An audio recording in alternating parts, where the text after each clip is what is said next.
Salut les amis, aujourd'hui analyse technique et trading, c'est la suite du tutoriel SMC qui vous sera nécessaire pour suivre ma chaîne YouTube au mieux. Pourquoi suivre ma chaîne YouTube au mieux? Tout simplement parce que vous allez devoir comprendre ces concepts pour pouvoir évoluer avec moi au travers des vidéos. Parce que au travers des vidéos que vous allez regarder tous les jours, vous allez apprendre des nouveaux concepts, vous allez apprendre surtout des nouvelles méthodologies, des erreurs à pas faire et vous allez voir au fur et à mesure vous allez pouvoir progresser. Mais il vous faut déjà une base solide, donc je la pose comme ça dès que vous avez des questions sur ce que c'est un order block ou autre. Voilà. Dans cette vidéo, c'est order block, equilibrium et comment ajuster votre effet de levier. C'est parti.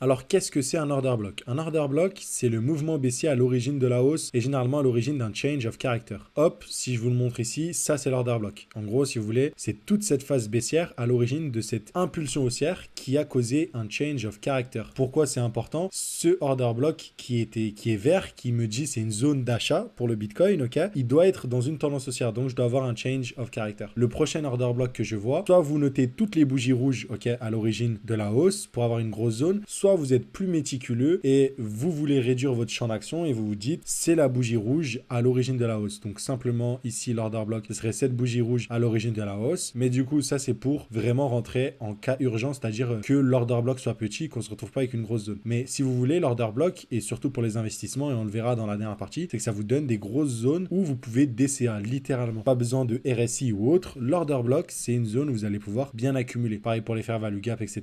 On verra ça de façon dans le dernier tutoriel. Comme vous le voyez ici, on peut voir aussi un autre order block, cette bougie rouge à l'origine du mouvement impulsif, on le voit, c'est une zone où le prix a l'air de pas mal réagir, donc c'est un order block. L'order block comme d'habitude et tous les concepts que je vous montre, c'est dans les deux sens. Donc si je reviens dans le temps, là j'avais dit bougie rouge à l'origine de la hausse ou mouvement baissier à l'origine de la hausse. Ici l'order block, qu'est-ce que ça va être? Ça va être cette bougie verte à l'origine de la baisse, et donc ça c'est un order block baissier. J'aurais pu considérer aussi toute cette hausse comme un order block, donc lorsque le BTC va revenir ici, je ferai très attention, parce que c'est une zone où la dernière fois où on était, il y avait beaucoup d'ordres vendeurs. Et donc, il y a beaucoup de gens qui risquent d'arriver ici et de vendre en masse et faire chuter le cours à la baisse. Là aussi, on avait un autre order block. Ok, celui-là, bougie verte à l'origine de la baisse. Donc, c'est un order block bearish. Boom, order block baissier. Vous le voyez. Et on a bel et bien réagi. On est reparti à la baisse, on rebondit et ainsi de suite. Ces order blocks, ils fonctionnent dans toutes les time frames. Pour vous les montrer en plus petit time frame, vous allez le comprendre très simplement. On va aller, nous voilà en daily, on va pouvoir voir des choses qui sont intéressantes. Par exemple, sur BTC, ce qu'on aurait pu noter, c'est qu'on avait un order block ici. Pourquoi? Bougie rouge à l'origine d'un mouvement impulsif. Et donc, ce qui s'est passé, et comme je vous ai dit, c'est un peu comme les fair value gap, ok? Là où j'aurais pu rentrer sur la fair value gap, ok, sur Bitcoin, vu qu'on était haussier et que je voulais jouer à la hausse, j'aurais pu rentrer dans la FVG ici. Ce que j'aurais dû faire, en fait, c'est combiner et la fair value gap et l'order block. Avoir deux confluences, c'est d'autant mieux. Vous pouvez même prendre un Fibonacci, noter l'impulsion haussière de votre Fibonacci, et ça peut aussi vous donner des niveaux qui sont intéressants. Fibonacci, c'est très très fort. Moi, j'utilise trois niveaux, c'est littéralement 0,5, 0,6, 1,8, voilà. Ça vous donne toute cette zone. Généralement, vous regardez ce qui conflue le mieux, et là, on avait un niveau de Fibonacci, un order block et une fair value gap qui revenaient dans la même zone. C'était une zone de haute probabilité pour que le prix rebondisse. Et c'est ce qui s'est passé. Et qu'est-ce qu'on a eu après? On a eu le dernier high qui a été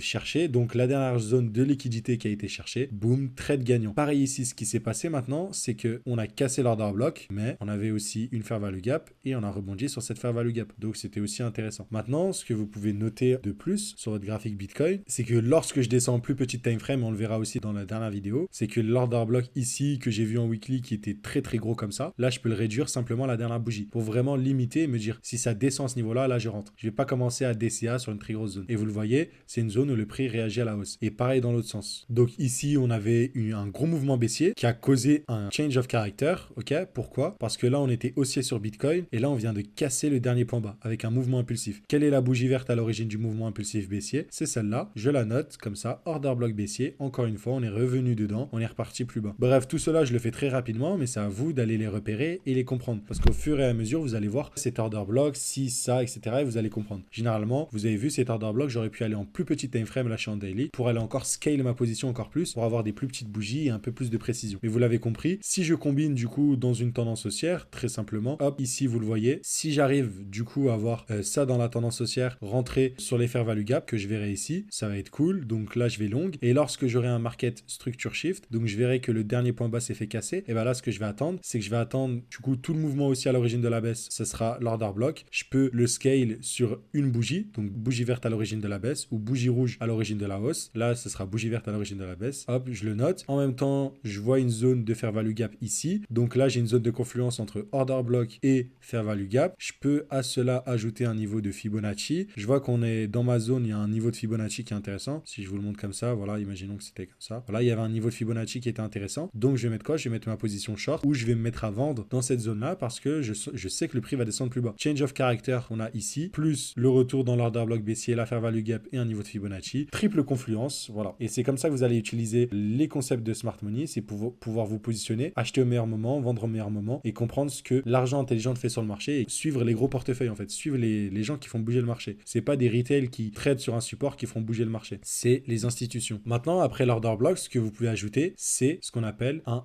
équilibrium. Ok, je vous donne un ordre d'idée. L'équilibrium, en fait, c'est l'équilibre du prix qui va vous dire si le prix est trop cher ou non. Là, je vous ai tracé, donc l'indicateur s'appelle la boîte de Gann. Quand je le trace, littéralement le truc, pour regarder les paramètres, c'est là où vous avez le truc de Fibonacci, vous avez la boîte de Gann. Donc j'ai tout désactivé et j'ai activé 0, 0, 5, 1. C'est juste pour m'afficher, comme ça, j'aurais pu tout simplement prendre mon Fibonacci et considérer tout ce qui est en dessous de 0,5 comme c'est le discount et tout ce qui est au-dessus, c'est le premium. C'est ça essentiellement. Tout ce qui est en vert, c'est là où le Bitcoin est considéré comme pas cher. Donc je note toute l'impulsion haussière et je note si le prix est dans une zone pas chère. Quand est-ce que le prix est dans une zone pas chère? Lorsque je note toute l'impulsion et qu'on revient dans une zone de prix intéressante. Pour le coup, imaginez que je me serais fait piéger ici, ok? Là, j'ai l'impression qu'on a cassé le dernier point haut. Donc change of character, certes, on a cassé le dernier point haut. Là, ça faisait que baisser, on a cassé. Mais ce que je vois, je suis dans la zone rouge. Je suis dans le premium. Le premium, c'est le prix cher. Le discount, c'est le prix en promotion en anglais. Et du coup, nous, si on long, et ben je veux qu'on soit dans un order block. Là, on le voit en plus. Hein. Regardez, bougie rouge à l'origine d'un mouvement impulsif. On est revenu dedans encore une fois. Vous avez vu, tout s'assemble. Et c'est des poupées russes. Et je vais en daily en 4 heures et ainsi de suite. Là, on avait un order block qui s'était créé. Plus on était dans la zone de premium. Plus, si je note sur mon truc, bon, il y avait un niveau de Fibonacci, il y avait les 0,5 qui étaient intéressants. Voilà, ça donne un tout. Je peux même combiner avec la fair value gap. Donc voilà, c'est deux zones qui sont intéressantes. Et boum, je rentre. Et ce qui se passe là, c'est que je rentre en long parce que je suis dans le premium et je suis dans un order block. Imaginez que je sois ici, par exemple. Je me dis, bah voilà, ça c'est un order block. Ce qui est pas bête en soi, quand vous allez débuter, vous allez vous dire ça. Mais le problème, c'est que là, c'est un order block parce que c'est ce qui a causé le mouvement impulsif. Et là, vous avez eu votre fameux change of character, on a cassé le dernier point haut. Mais là, il faut pas se faire avoir. C'est un faux change of character. Enfin, c'est pas un faux, ça peut être un vrai, mais ça sert à rien de long ici parce qu'on est dans le premium, on est dans le prix cher. Pareil, je vous le ressors ici. Si j'aurais fait la même chose avec ici, j'aurais noté le premium, l'impulsion. Là, j'aurais vu en petite time frame, ok. Souvent, les gens se font piéger. Ici,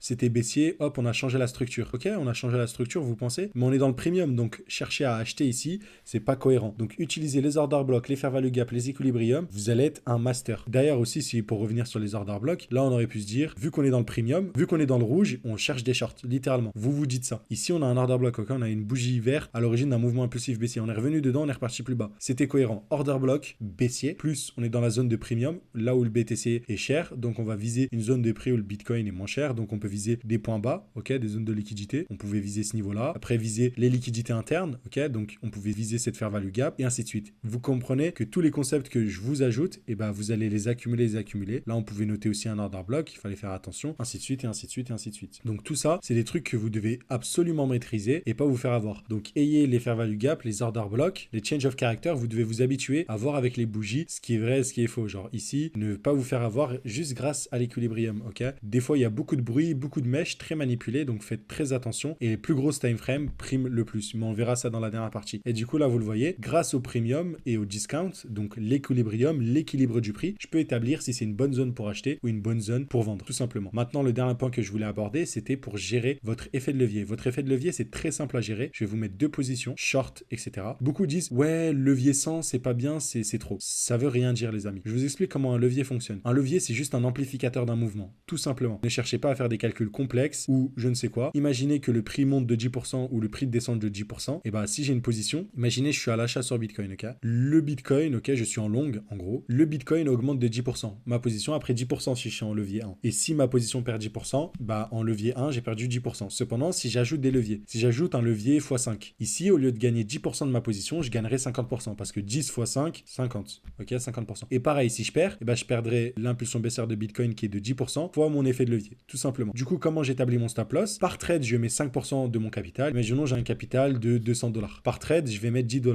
Ok, sur les 10 $, je vais me permettre de perdre que 40% de ma position. Ça donne quoi? Ça donne que mon stop loss, je vais le mettre toujours à ce que je perde 40% de mes 10 $. Par trade, je vais perdre que 4 $ maximum. Ce qui va se passer, du coup, c'est que imaginez que j'ai une position de la sorte. Je vois que là, le stop loss, vous le voyez tout simplement ici, et il nous donne l'information ici, en violet, 3,85%. Donc là, je vais rentrer sur mon trade ici, et pour me faire stop loss, il faut que le prix du Bitcoin monte de 3,95%. Vu que moi, je suis prêt à perdre jusqu'à 10%, bah, je mets levier x 10. Comme ça, bah là, si je me fais stop loss, je perds 40%. Mais si je gagne 19 x 10, donc 19%. 190%, pardon. Et pareil, c'est comme ça que vous établissez votre effet de levier. C'est par rapport à votre stop loss. Combien vous êtes prêt à perdre? Si votre stop loss, il est à 10%, et ben ne mettez pas un effet de levier x 100, parce que vous allez perdre trop. S'il est à 10% votre stop loss, ne mettez pas levier x 10, parce que si vous faites stop loss, vous perdez 100% de votre position. Alors dans ce cas-là, si vous voulez perdre que 40% et qu'il y a 10% en dessous, vous mettez un levier x 4. Vous faites le calcul mathématique vite fait dans votre tête ou avec une calculette, et voilà. L'effet de levier, tout simplement, c'est un multiplicateur du pourcentage. Le pourcentage que le Bitcoin va faire sera multiplié par votre effet de levier, tout simplement. Donc voilà, normalement, vous avez tout compris dans cette vidéo. N'hésitez pas à poser les questions en commentaire. Et on se retrouvera pour la dernière partie, donc abonnez-vous bien et puis à plus.